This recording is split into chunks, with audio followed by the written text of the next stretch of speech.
So whenever you die, you will automatically be taken to, I don't know if it's the nearest one. I'm assuming one that's in the vicinity. Here we're picking up a bunch of pumpkins. If you walk across something in the environment you can pick up, you can pick it up by tapping E. And if you... Oh, you guys okay? You were getting attacked. Are you okay? No. Let's go in. No. Go in. Talk to you. Have you found leftovers? You should visit the identifier.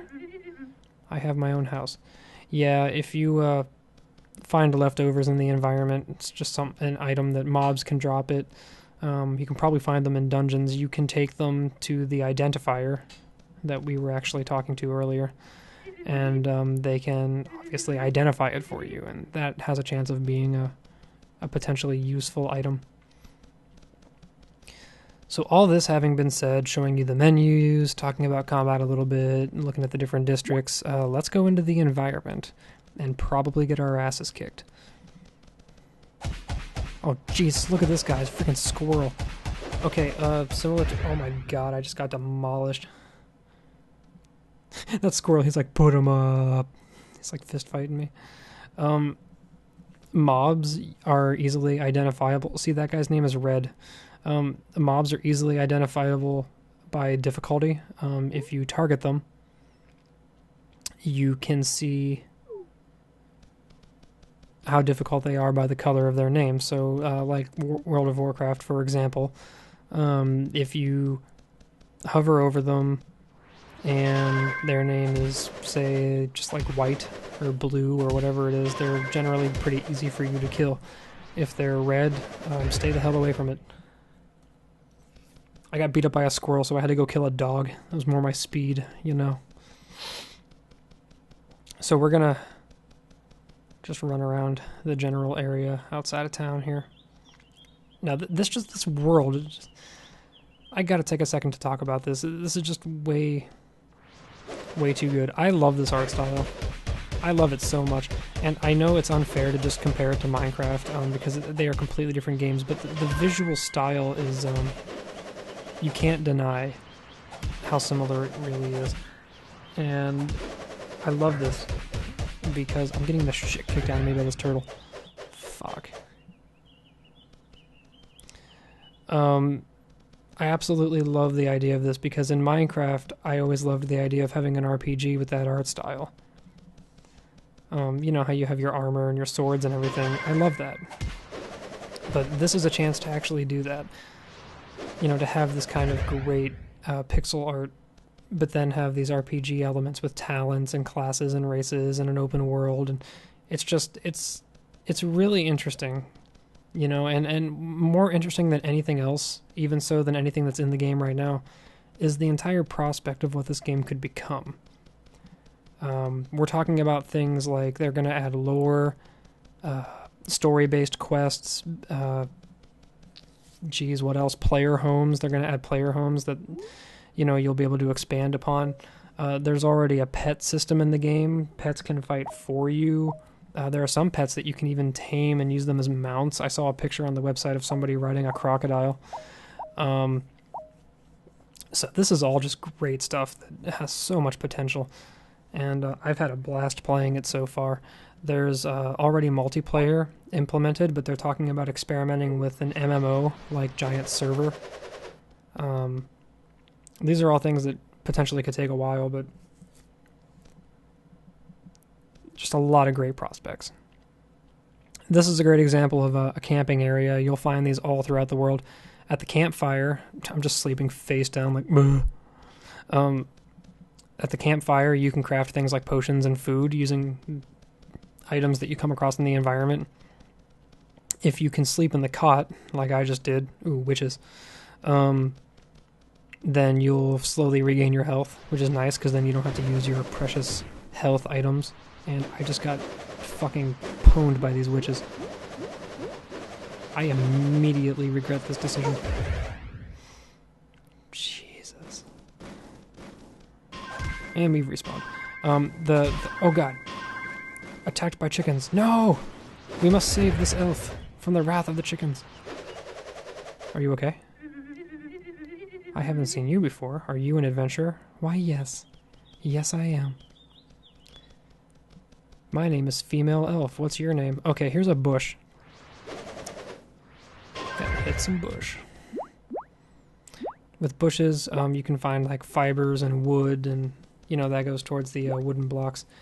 I keep picking it up so fast, but the one thing I keep glazing over are these red flowers, the heart flowers. These are one of 2 ingredients to make one of the most important items I have found in the game so far, and that's the health potion that you saw me drinking, that I've used all of mine so far. The health potions, you need to buy flasks from town, and you need to pick up these heart flowers, which are not obviously named at all, and, you know, pick up so many, like say 20 heart flowers, and then buy 20 flasks, and then you can go to a river and just scoop up some water in your flasks, and then you can create 20 health potions. And the flasks are really cheap too, they're just a couple copper, so that's one thing you'll be crafting a ton of, because if you're, I don't know, if you're a water mage, I think you can heal yourself by like throwing down some puddles. Standing in them, like, heals you. But, I mean, for anybody else, I think you're going to be crafting a lot of health potions. Here's some spider web that we were talking about. We can make some silk, potentially.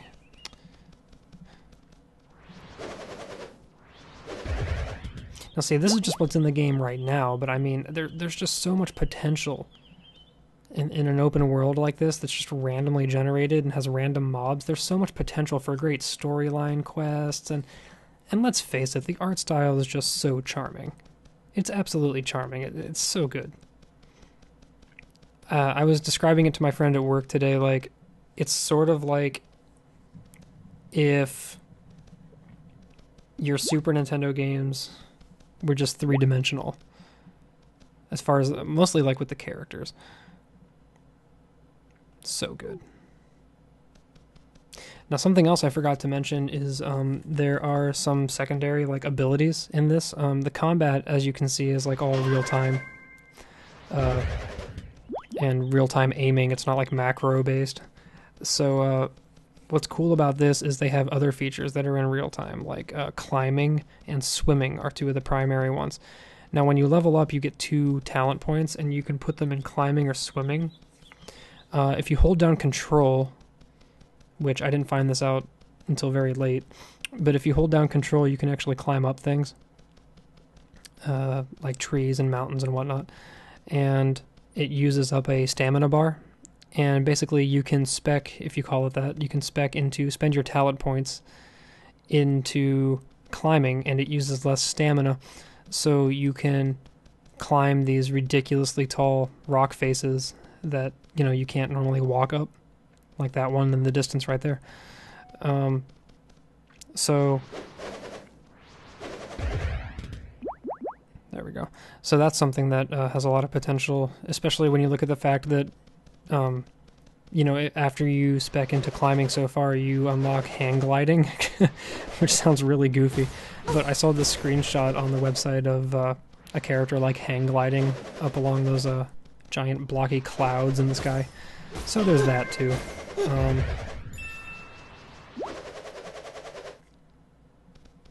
So yeah, we just own that guy. Fuck you, orc. So more heart flowers. Getting back to town. I want to try and buy some flasks. That would be nice. Make some potions for you.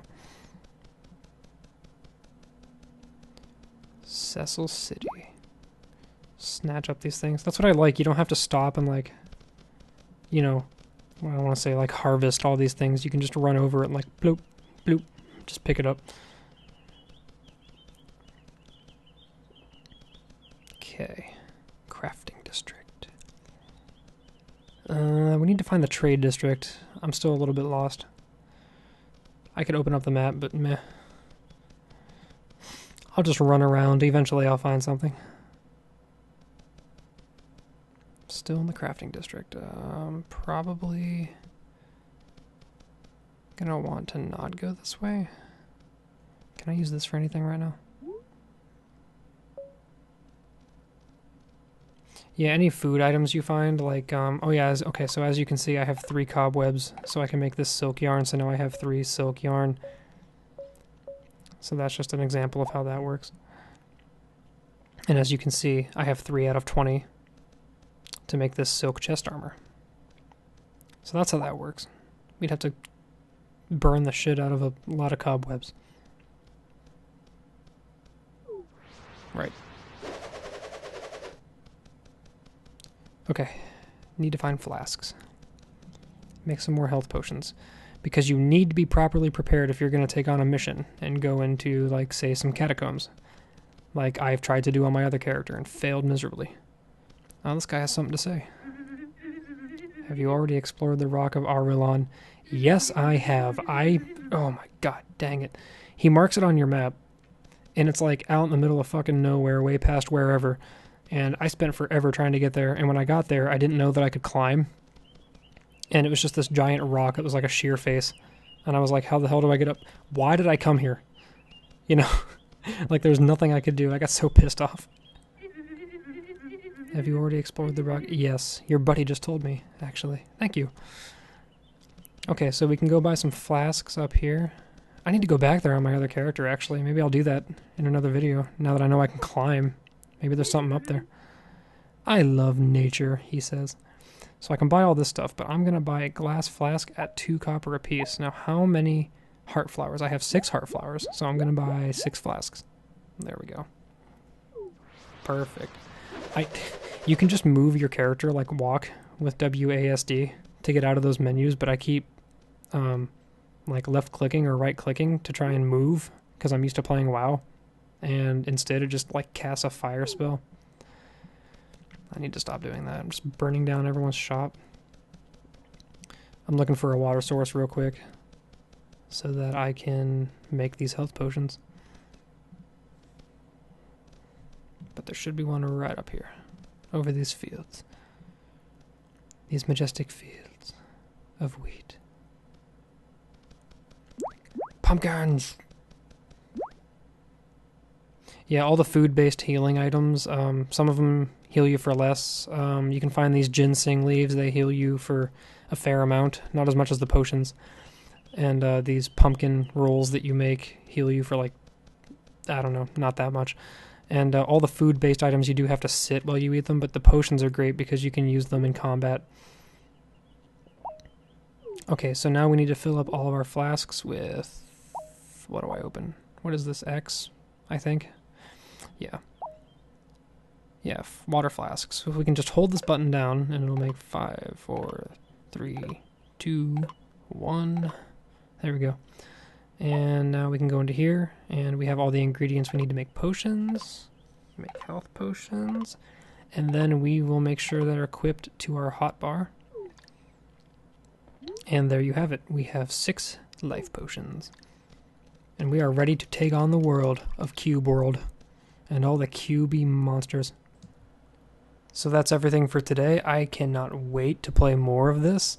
I'm probably going to play my warrior from now on, but stay tuned. I will make more videos, and with that, I bid you farewell.